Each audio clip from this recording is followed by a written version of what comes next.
अस्सलाम वालेकुम। उर्दू टीचर में आपको खुशामदीद कहते हैं।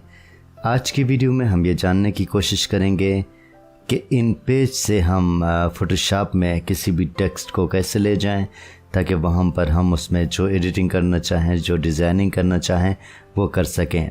तो सबसे पहले आप इन पेज आपके पास जो फ़ाइल है वो ओपन करें जिसको आपने फ़ोटोशॉप में ले जाना है।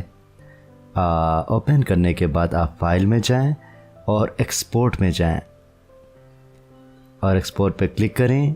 यहाँ पे आपके पास फ़ाइल नेम आ रहा है, इसको कोई भी नाम दे दें, मिसाल के तौर पर 1 कर दें और ब्राउज़ पे क्लिक करें। क्लिक करने के बाद यहाँ पे जो सेव एज टाइप है इसको इनकैप्सुलेटेड कर दें। जिस तरह आप इसको जो है ज़ूम इन में देख रहे हो, और वही नाम दे दें जो उसमें दिया था 1, आपने दिया था 1 दे दें और इसको सेव करें। ओके करके सेव करें। अब आप देखें ये फ़ाइल आपके पास आ गया है।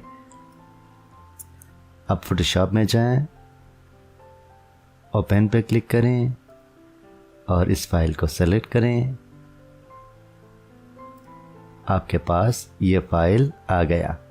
अब इसमें जो भी आप एडिट करना चाहें, इसको डिज़ाइनिंग करना चाहें, आसानी के साथ आप कर सकते हैं। और या इसको आप किसी तस्वीर पे लगाना चाहते हैं तो आपके लिए इसमें बहुत आसानी होगी।